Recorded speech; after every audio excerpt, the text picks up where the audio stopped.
We are live. It's Wednesday afternoon again. Welcome to this weekly episode of Mr. Cashflow Live. We do these episodes every week to help you increase your business or your practice's cash flow, introduce you to some great people and some subject matter experts that we feel would be of help to you. The recorded version of this live stream will be on my YouTube channel, and you can reach the YouTube channel at this address. And if you want to go ahead and subscribe to the YouTube channel and click the notification bell, then every week when we do our live stream, you'll get a notification as it comes up so that you know you won't miss any of the Mr. Cashflow live broadcasts. If you have any questions as we go along, please feel free to ask them and we will try and answer them live. If you're watching the recorded version, then if you put in questions, we will get back to you by email. And if it's a question that's specifically for Gary, I will route it to him and he can answer by email.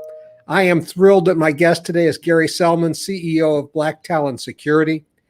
Gary is dedicated to data security and understanding the latest trends in the industry, particularly as it refers to small and medium-sized businesses. Gary's a sought-after speaker and writer, and I've asked Gary to join me today to discuss cybersecurity and ransomware and the incredible costs to businesses and healthcare practices. Gary, welcome to the show. We're glad to have you here. Thank you. Pleasure. Thanks for having me. My pleasure indeed. Let's start out by talking about what you're seeing as the latest trends in cyber attacks against small and medium-sized businesses. What's happening now? Yeah. So what's going on in the real world, right? Not what we read about or think is happening. With our business, we attack it from two angles. One is to, try and protect small and medium businesses from being the victim of cyber attacks, ransomware attacks. And then the other side of our business is helping these small and medium businesses recover from these attacks. So, if you want to start there, that sounds great. We can do that. What happens in these attacks? Well, typically the threat actors, right, the criminals, they will breach the network in a multitude of ways. It could be a phishing email that an employee or a doctor clicks on that gives them access to the system, meaning the hackers access to the system. It could be a click or the opening of an attachment that actually downloads the ransomware code directly into their system. And typically within seconds, this thing will spread across the network. And it literally encrypts or locks every single file on the network. So It's like, hey, I can see my practice management software there, but it won't open. I can see my Word documents and my PDF files, but they won't open because they've been encrypted by the criminals. And then typically what happens is you either have to pay a pretty large sum of money. I will say for a small business with maybe even a dozen computers, the ransomware payments are around $50,000, right? Wow. Just to decrypt your data. That doesn't include all the downtime, right? The lost revenue from not being able to see patients, treat patients, schedule, et cetera, then bill, right? We can have a whole conversation about that. And I will tell you that almost all practitioners will experience about 1 to 2 weeks of downtime. Literally can't use the computers for a week or two.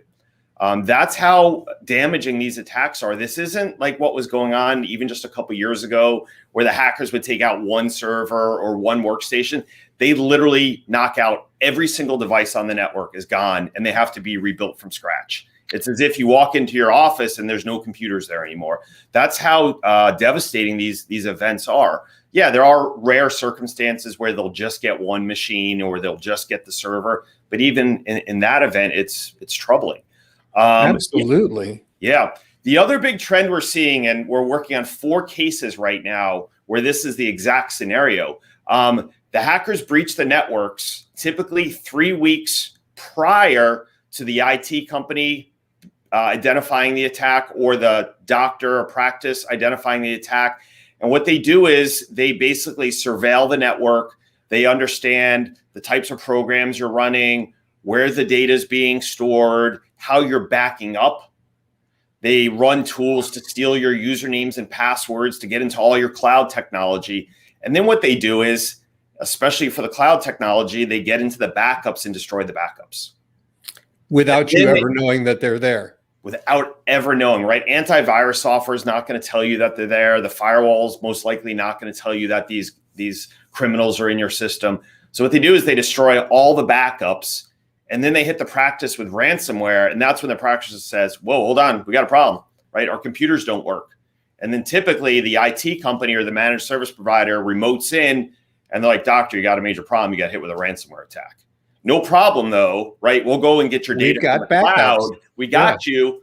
Then 30 minutes later, doctor, we got a big problem. The cloud data is not there anymore, right? Or it's been encrypted, which can happen sometimes. This happens to medical and dental practices as well as small and medium-sized businesses, right? Yeah, practices of all sizes, of all types. I mean, some of the active cases we're working right now, we have a dental practice with multiple locations, 2 offices out on the West Coast. We're dealing with a medium-sized physicians group out in Arizona with a whole bunch of providers and 100 plus computers and 40 servers. All those machines were damaged in the attack. We just got contacted literally 30 minutes ago from a physicians group in Florida with 65 doctors. Their whole system's down. Not only are the computers down, but their voice over IP telephones were hit also. So they have 4 physical offices. They can't see anything. They literally have nurses. I was just told before I got on the call with you that they have nurses standing outside sending all the patients home, because everything is down.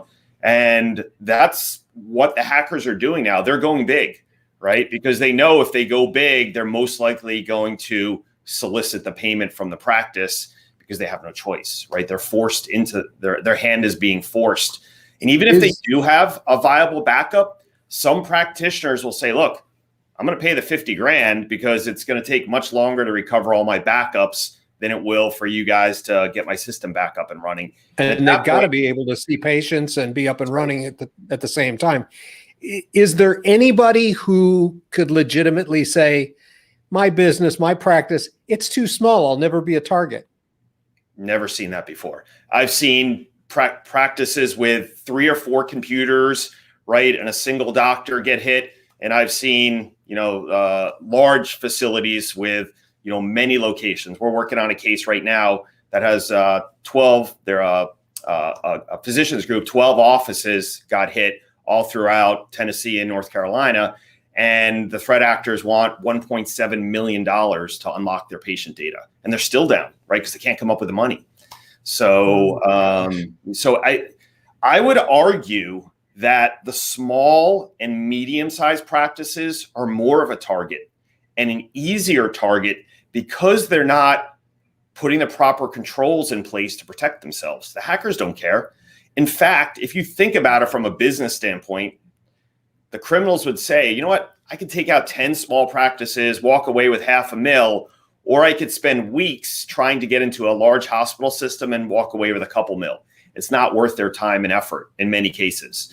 So that's why you're seeing this huge shift towards the small, medium business markets, because the large organizations, they are investing, right, in security. They understand the risk, but the average dentist, the average physician, most of them don't even know that this is a problem, right? Or the bigger issue is this, right? Dave, my IT guy, he's awesome. And I'm sure he is.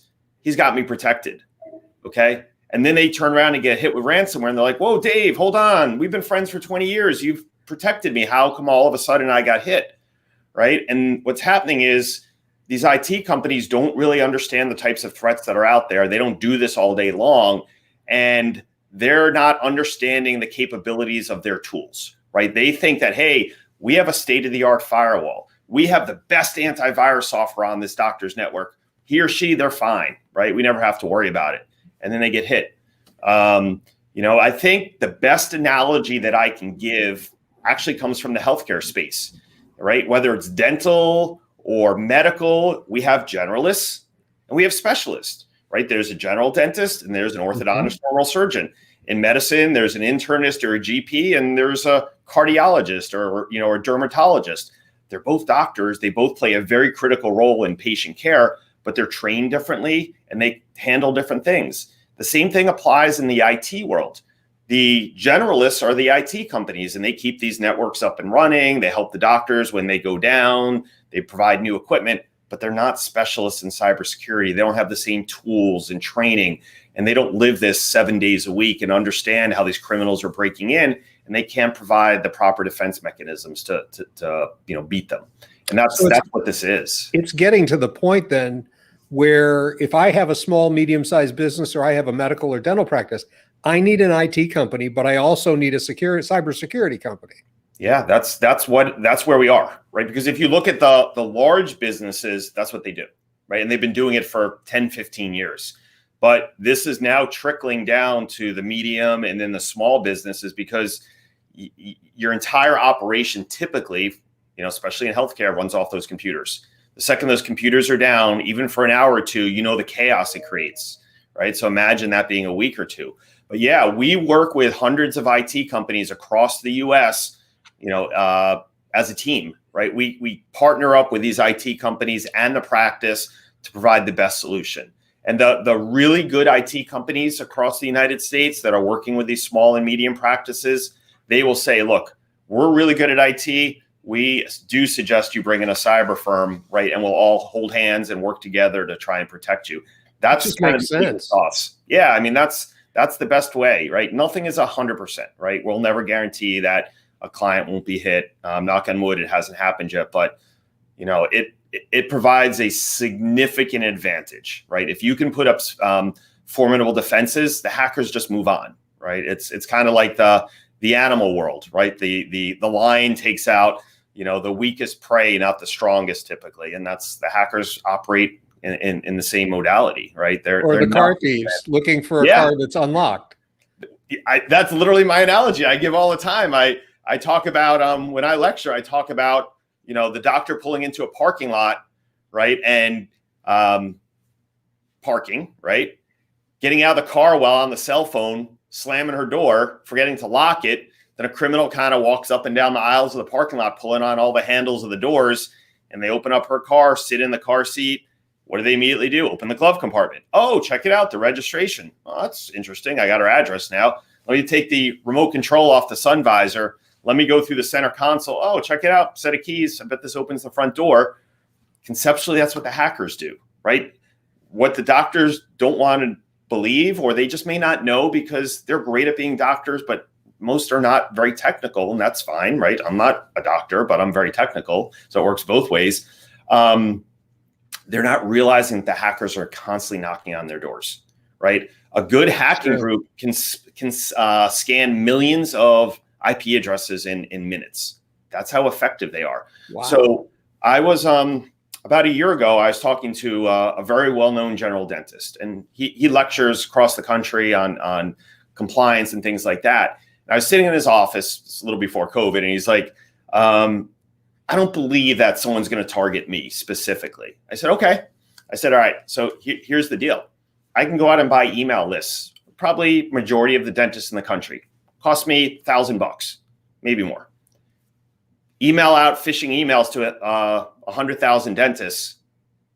You think I'm not going to get hundreds of people clicking on things that they shouldn't be? So maybe I'm not targeting you directly, but inadvertently, someone's going to click, right? Or someone's going to scan your network, right? Or one of your employees is going to go to a website they shouldn't go to from the office and expose your network. And he's like, okay, good point. I never thought of it that way. I thought someone was going to say, hey, I want to target, Dr. Dave Stein and go after me directly. I'm like, look, that can happen. But the reality is it's kind of this, spray and pray concept where they're going after large groups of individuals, and eventually someone falls victim. And I assume they're finding plenty that are not protected and will click on unknown emails and that sort of thing. I've also heard about cyber criminals stealing and selling data on the dark web. I don't know a whole lot about the dark web. I don't want to know a whole lot about the dark web, but talk about that a little bit. Sure. Yeah. So especially protected health information now. Yeah. Look, this is the biggest problem. There was just an article that came out 2 weeks ago. They said that they surveyed a bunch of cybersecurity firms, and in 70% of the cyber attacks, there was theft of data. 70%. Wow. Okay, so what the criminals do now is not only will they encrypt the practice's data with ransomware, but they will also indicate that, hey, if you think you have a great backup and you're not going to pay us to get your data back, guess what? I stole your data already. So you're going to pay me, right? Or you want me to release this information. So what we see is basically two ransom notes. One says pay us $50,000 to decrypt your data and pay us another $50,000 for us to not release or not auction off all your patient data. So we were working a case just recently with a small GP practice out of the South. And the doctor called us and said, hey, I got your name. Here's what's going on. And they said that they stole my data. Look, I'm looking at the ransom note right now. They said they stole all my data. So I said, all right, well, let's look into this a little bit more. I said, what's the name of the hacking group? And he told me, I said, look, that's their modality. That's their modus operandi. They steal data in 100% of their cases. And I said, just so you understand who you're up against, they just hacked Barnes and Noble 2 weeks ago, right? So this is no joke who you're playing, with. You're not playing against some kid that's 12 years old sitting in their mom's house in Florida, right? So we started communicating with the hackers, and one of the questions we said is, did you steal our data? And they said, we did. And we said, prove it. And they produced PDF files, EOBs, health history forms, driver's licenses, insurance cards of his patients. And he went ballistic, absolutely ballistic, lost it, and, it was really sad. It's a horrible, horrible situation to be in. He's like, what am I going to do now? And you know how much they wanted? $150,000. Oh my. He's like, I just bought the practice. He's like, I don't even have close to that amount of money. I don't have insurance either. By that time, it's kind of late, Yeah. By the time they get to you, it's kind of late to start thinking about what do I need to do to protect myself. Right. And I think that's the unfortunate thing, Dave, because I will say that probably a high 90% of all the attacks we've dealt with, every single one of them was preventable, right? It was improper configurations by the IT company, right? Devices on the network that were vulnerable to hackers that, the IT company can't identify. They weren't doing any type of training for their team members, and the team members present what we call click risk. And all these things, you can do something about that, right? That is preventable. And that's why these rules and regs, like I don't like big government, to be frank, but that's why, unfortunately, we're seeing all these rules coming into place at the federal level and the state level, because businesses aren't stepping up and protecting, the citizens of those states or the country. And eventually, what happens when you don't self-police and self-correct? Someone's going to do it for you. So that's why you're seeing a lot of the states starting to implement very, very stringent laws, modeling the laws that are in place in Europe, right? GDPR and things like that. So that's I think we'll see more. California's got it. A couple other states have it, what we are seeing, though. I'm sorry. Go ahead, Dave. I was going to say, I'm thinking that practices and small businesses now have got to have policy manuals when it comes to cyber stuff and what you can access, what you can't access. I'm sure that's part of your solution that you guys, train them in and teach them in. But let me just say this. If you have a question for Gary, please go ahead and enter it in the questions, and we will try and attack those before we get finished here. Or if you're listening to the recorded version, just send us the question and we'll make sure we get back to you by email. I put up the contact information for Black Talon Security. If you want to talk to them about protecting yourself, or if you have a problem and you need help with it, this is their email address and their telephone number. Please contact them, and I'm sure they would take very good care of you. Gary, you said something about hackers being on a company or a practice's network for a while before they're detected.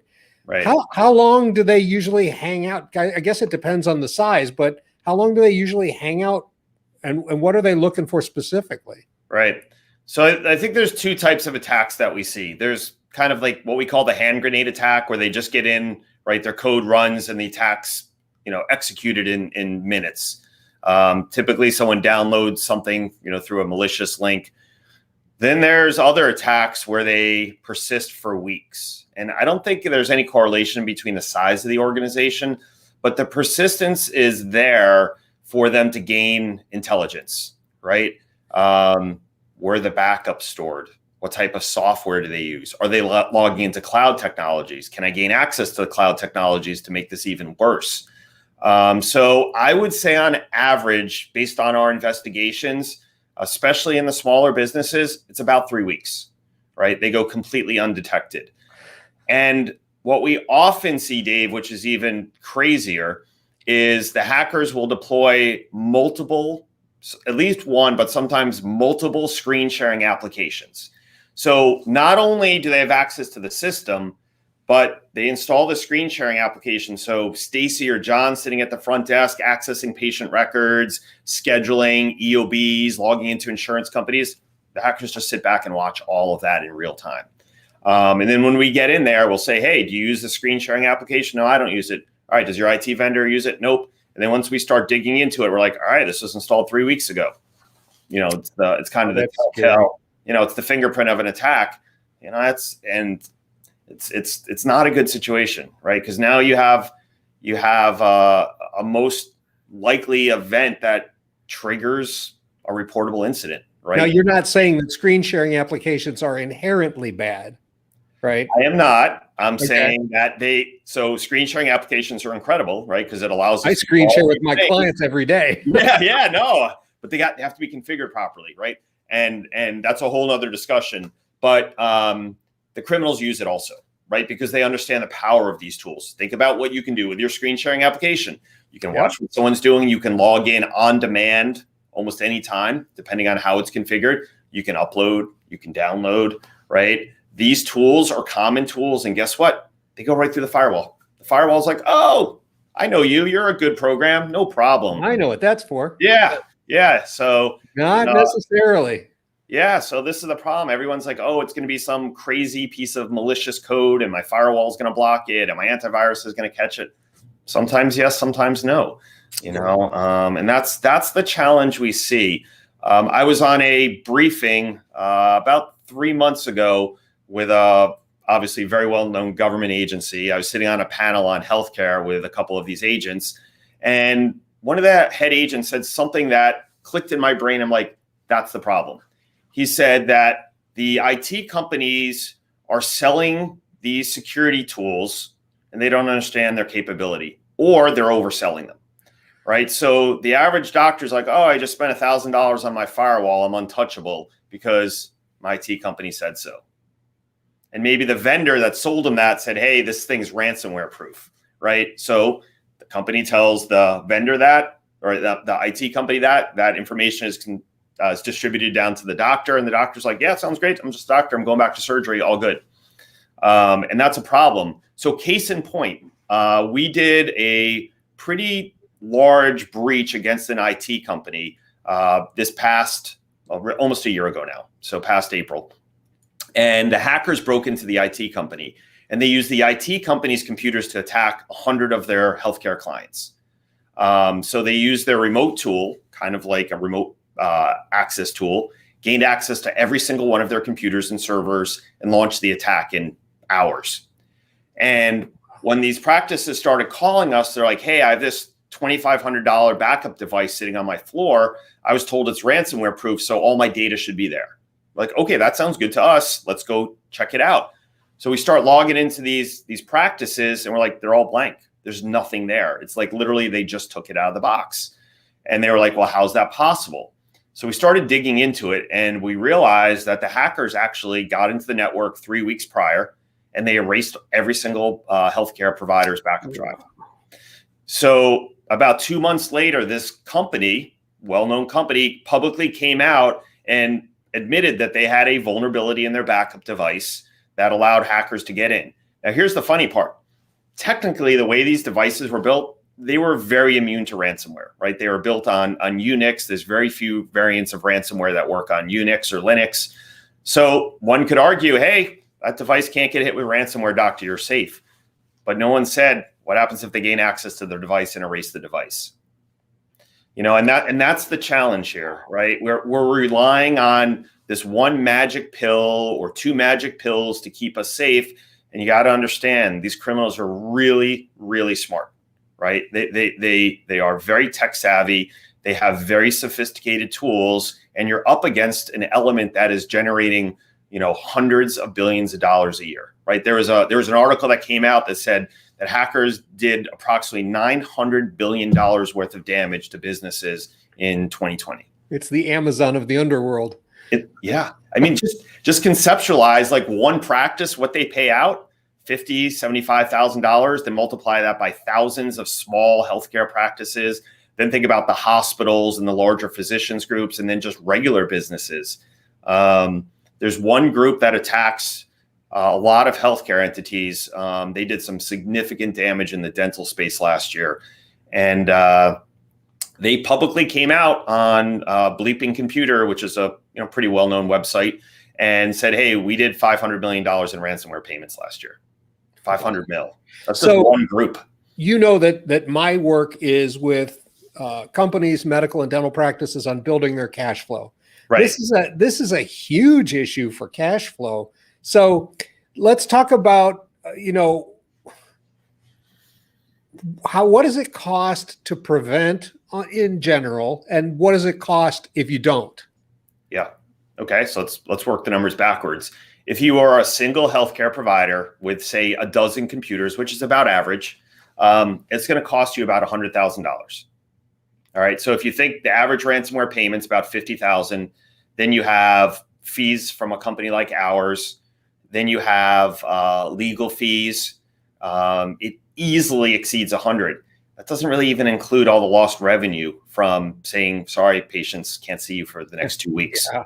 Okay. And then what do you do about all of those accounts receivable you weren't able to collect, all those claims you weren't able to file, all those patients who maybe went to a different doctor because they had an emergency, right, or had to see someone?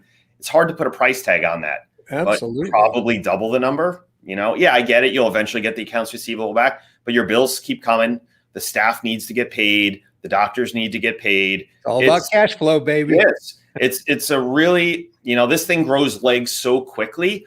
And we get it too. Like, we will do everything conceivably possible to get these practices back online as quickly as possible. But understand there are certain variables that you can't change. So for instance, if all of the data is encrypted and we have to contact the threat actors, the hackers, they may not respond to us for 2 days. They may respond to us in 5 minutes. Okay, so let's just say on average it's a day. So that's a whole day. We can't do much. Then they're like, okay, well, I'll let you pay me $40,000 instead of $50,000. Okay. Then we got to get the doctor to send us $40,000. We got to convert it into cryptocurrency, transfer it to their wallet, right? Their digital wallet, the criminal's digital wallet. They then take the $40,000 out of their digital wallet.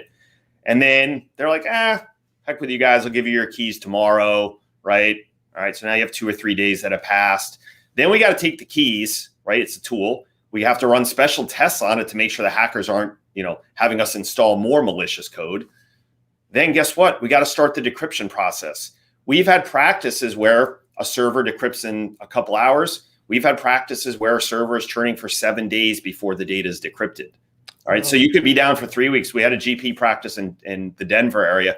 They were down for 3 weeks, right? They had older technology. The servers, weren't super fast. They had a cone beam machine. They had an STL, digital intraoral camera. They had all these, hundreds of thousands. Sometimes we see millions of files, and it takes a long time to decrypt. And you got to rebuild all your computers. So that's why the $100,000 price tag is super conservative. What does it cost to protect? If you're going to use, a firm that really does cybersecurity, not someone that just says they do, you're looking at $450 a month for real security, right? A multi-layered approach that analyzes your risk, looks at all the devices on your network, examines your firewall, and provides, sound security. It's going to be around that price. Unfortunately, there's no off-the-shelf piece of software for $50 you can throw in a computer and be like, I'm good, right? It doesn't exist. Well, the world keeps changing. The cyber world keeps changing, and cyber attacks keep changing. I would think it has to be something dynamic, with people behind it that are keeping up with trends. And it's not like buying Microsoft Word, right? Where it's always the same. Mm-hmm. But needless to say, far less expensive to prevent it than it is to recover from it. And, Right. and that's the idea. So I get that. And you touched on it a little bit, but the difference between an IT company and a cybersecurity company. Yeah. So, obviously both are critical. We work with a ton of great IT companies, but different credentials, right? So, for instance, what does the IT company typically do, right? They provide you with equipment. They help you with your backups, your email. They fix the computers when they don't work right. They help you with your practice management and imaging software sometimes. They keep your practice functioning, and that's a necessity, obviously.